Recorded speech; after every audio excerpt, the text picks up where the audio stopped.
Hey guys, आप सभी का स्वागत है आपके खुद के YouTube चैनल में। तो आज का जो वीडियो रहेगा, इस वीडियो में हम जानेंगे कैसे इन्होंने नीट 2024 में क्रैक किया, इनके कितने मार्क्स थे और इनकी क्या स्टोरी है, क्या स्ट्रेटेजी है, इन्हीं से जानेंगे। तो सबसे पहले आपका नाम? गजेंद्र चौधरी। गजेंद्र चौधरी जी, आपका नीट 2024 में कितने मार्क्स आए? 670 मार्क्स थे इनके नीट 2024 में विदाउट ग्रेस मार्क्स। बिना ग्रेस मार्क्स के इन्होंने 670 लाया। और नीट 2024 में आपका कितना अटेम्प्ट था? कौन सा अटेम्प्ट था? इनका थर्ड अटेम्प्ट था। तो फर्स्ट अटेम्प्ट आपने 2022 में दिया था, तो पहले अटेम्प्ट में कितना मार्क्स था? फर्स्ट अटेम्प्ट में 491 थे। 491। फिर सेकंड अटेम्प्ट में 578। 578। फिर थर्ड अटेम्प्ट में 660 670। तो इन्होंने 3 अटेम्प्ट दिए थे। पहले अटेम्प्ट में 491 से इन्होंने जंप किया 578 पे, फिर सीधा जंप करा 670 पे जंप करा। तो आपने अपनी तैयारी कौन से कोचिंग से करे थे? एलएन से किया था। एलएन से। हाँ। तो आपने एलएन में कितने साल का वो मतलब?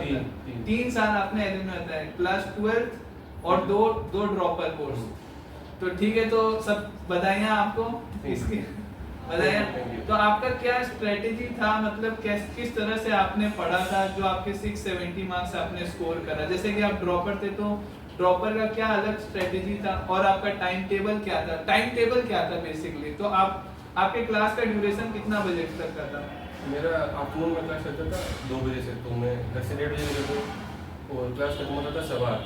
मतलब आप 1:30 बजे घर से निकल जाते थे? हाँ, और क्लास खत्म होता था 8:15, मैं पौने 9 घर पहुँचता। मतलब आपका 1:30 बजे घर से निकलते थे और 8:45 या 9 बजे तक घर पे पहुंच जाते थे।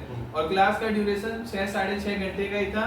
तो मतलब ऐसा कहते हैं कि एलएन में क्लास के चालू होने से पहले जाते हैं ताकि सीट आगे मिले, ऐसा सही है कि मतलब? नहीं, मेरा आगे बैठने में ऐसा कुछ था नहीं, लेकिन शुरू में भीड़ होती थी, बीच में नॉर्मल हो जाता सब। अच्छा, सीट फिक्स हो जाती सबकी अपनी अपनी, तो कोई दूसरी जगह में। तो जब क्लास चलता था, जैसे अभी ये ड्रॉपर में थे, अचीवर में, तो आप कहाँ बैठते थे क्लास में? आगे बैठते थे, पीछे बैठते थे या बीच में बैठते थे? बीच में बैठता था। ऐसा कोई वो नहीं रहता कि आगे बैठने से ही सिलेक्शन होता है, तो मतलब ऐसा जरूरी नहीं है कि आगे बैठने से ही सिलेक्शन हो, बीच में बैठने से या पीछे बैठने से भी सिलेक्शन हो जाता है। तो ये तो रही। और आपका शेड्यूल क्या था, मतलब आप मतलब एक एवरेज मान के चले तो पर डे आप कितने घंटे की सेल्फ स्टडी हो रही थी? 6-6:30, ज़्यादा तो नहीं, 6-6:30 हो जाती, कभी ज़्यादा हो जाती, कभी कम हो जाती। 6-6.5 घंटा सेल्फ स्टडी। और ऐसा है कि मतलब आपने कोई टाइम टेबल बना रखा था, जो टाइम टेबल फॉलो कर रहे थे, कि कोई टाइम टेबल नहीं था? मतलब ऐसा कोई रूटीन नहीं था, जब मन हुआ वैसे पढ़ ले, कि एक फिक्स टाइम टेबल था कि भाई 10 बजे से 12 बजे तक बायो ही पढ़ना है, ऐसा कुछ फिक्स था? ऐसा शुरू में नहीं था, जब सिलेबस हो गया था तब हुआ था कि मतलब इतने टाइम से इतने टाइम बायो, फिर फिजिक्स, फिर केमिस्ट्री।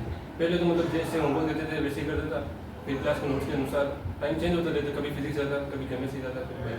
मतलब ऐसा कोई फिक्स नहीं था, मतलब जब तक क्लासेस चलती थी, क्लासेस खत्म होने के बाद आपने फिक्स कर लिया था रूटीन को। और 6-6.5 घंटा मतलब सफिशिएंट है? हाँ, बहुत है, मतलब अगर आप नोट्स और होमवर्क कर रहे हो तो बहुत हो। और जैसे एलएन में आपके माइनर में क्या स्कोर आ रहे थे? क्या माइनर में भी आपके 670 स्कोर इसी रेंज में था कि इससे ज्यादा था कि इससे कम था? माइनर की बात करें, फिर मेजर में भी बताएं। माइनर में नहीं, माइनर मेरा 670 कभी नहीं था, मेरा हाईएस्ट भी 660 था, 652, 630। मतलब हाईएस्ट आपका माइनर में 660 था और मेजर में? मेजर में 667। मतलब अभी तक आपने नीट में जितना मार्क्स आया 670, आपने कभी स्कोर ही नहीं करा था कोई से भी मॉक टेस्ट में? नहीं, 670 हाईएस्ट नीट में था। 670 हाईएस्ट नीट में था। तो आप एक बार इंडिविजुअल स्कोर बता दीजिए ईयर्स को, मतलब बायोलॉजी में कितना स्कोर था? बायो में 347 है, 347, केमिस्ट्री में 170 और बाकी 154 होंगे सर। मैंने कैलकुलेट कर लो आप इसमें। अच्छा, मतलब बायो में 347 थे और केमिस्ट्री में 170 थे और तो फिजिक्स में 153 हो गए। 153 और फिजिक्स में? पता ना, सुबह इतना जल्दी उठना, मतलब 11 साढ़े 11 सोता था, फिर सुबह 4:30-5, इससे पहले नहीं उठता। और मतलब जो स्ट्रेटेजी थी, वो स्ट्रेटेजी क्या थी? जैसे बायोलॉजी में सिर्फ एनसीईआरटी पढ़ते थे कि जो आपके क्लास के नोट्स है उसको भी पढ़ते थे, या मॉड्यूल को भी पढ़ते थे? बायोलॉजी में क्या था आपका स्ट्रेटेजी? बायोलॉजी में जैसे क्लास में मॉड्यूल पढ़ाते थे, कुछ मॉड्यूल पढ़ाते थे, तो एनसीईआरटी को ज़्यादा फोकस करते थे। तो फिर मतलब क्लास में मॉड्यूल जो पढ़ाते थे उनके साथ में मॉड्यूल ही पढ़ता था, लेकिन फिर घर पे मैं एनसीईआरटी पढ़ता था, एनसीईआरटी बार बार पढ़ता था। मतलब मॉड्यूल जो रहता है वो बस एक बार क्लास के टाइम पे ही पढ़ते हो, उसके बाद जो घर सेल्फ स्टडी होता है तो आप एनसीईआरटी ही पढ़ते हो। बायोलॉजी में आप नोट्स बनाते थे? नहीं, 2 साल ही बनाए थे, 12th में बनाए थे। मतलब जब ये ड्रॉपर वाले फेज में थे, इस साल इन्होंने नोट्स नहीं बनाए थे, क्लास 12th में जब एलएन में थे तब ये नोट्स पढ़ते थे। और केमिस्ट्री के लिए क्या करते थे? केमिस्ट्री के लिए भी एनसीईआरटी पढ़ते थे कि नोट्स रहता है? केमिस्ट्री मतलब ऑर्गेनिक की पढ़ी थी एनसीईआरटी, लास्ट में ज़्यादा पढ़ी थी, बीच में कभी पढ़ी थी, फिजिकल की ज़्यादा नहीं पढ़ी। मतलब फिजिकल एनसीईआरटी आपने नहीं पढ़ा और ऑर्गेनिक इनऑर्गेनिक नीट से 1-2 महीना या 3 महीना पहले आपने ज़्यादा पढ़ना चालू कर दिया था। और फिजिक्स की एनसीईआरटी पढ़े थे? नहीं, कभी नहीं पढ़ी थी। फिजिक्स की एनसीईआरटी नहीं पढ़े थे। तो मतलब अगर अपन देखें फिजिक्स में जो अधिकतर व्यूअर्स होते हैं फिजिक्स में उनका प्रॉब्लम रहता है, मार्क्स जो कम आते हैं फिजिक्स में ही आते हैं। तो फिजिक्स में आप कैसे करते थे? मतलब फिजिक्स में नोट्स थे, फिर नोट्स के क्वेश्चन और मेन तो इम्पोर्टेंट फॉर्मूले होते हैं। अगर फिजिक्स के 50 क्वेश्चन आ रहे हैं तो उसमें से 45 तो आपके 35 मान लो वो फॉर्मूले से हो जाएंगे। तो फॉर्मूले ज़्यादा याद किए थे, फिर क्वेश्चन करता था, मॉड्यूल के क्वेश्चन करता था, एक्सरसाइज 1, 2, 3 भी करता था।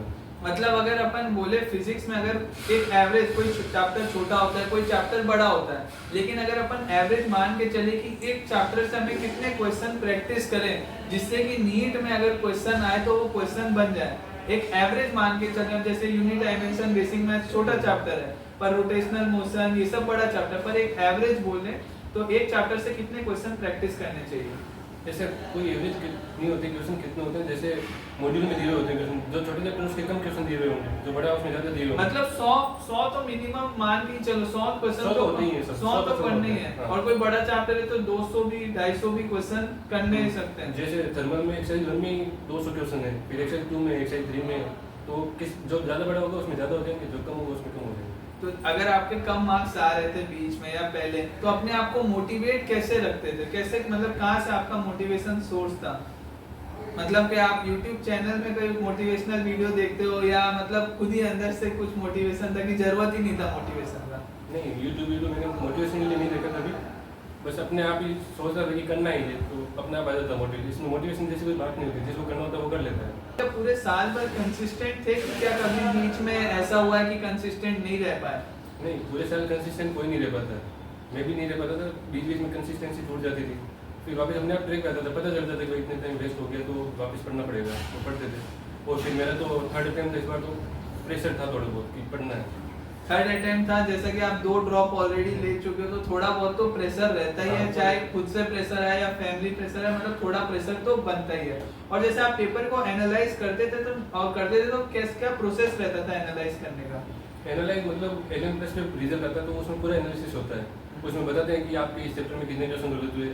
फिर मैं पेपर से जिस दिन पेपर होता था उसी दिन देखता था कि ये गलत हुआ है, तो उसको देख लेता था, टिक लगा लेता था, फिर जब अगला पेपर होता था तो रिवाइज कर लेता था।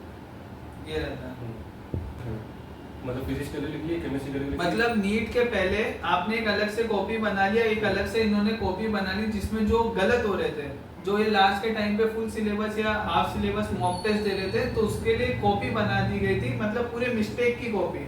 हाँ, होगी थी। मतलब जिसमें सारी गलतियां हैं, वो गलतियों की कॉपी थी ताकि वो अगली बार गलती ना हो। तो आप और जो एक सवाल आता है कि नीट के जो नीट क्रैक करते हैं, जो नीट टॉपर्स होते हैं, जो 670 या 650 अबव ला रहे हैं वो टॉपर्स ही हैं।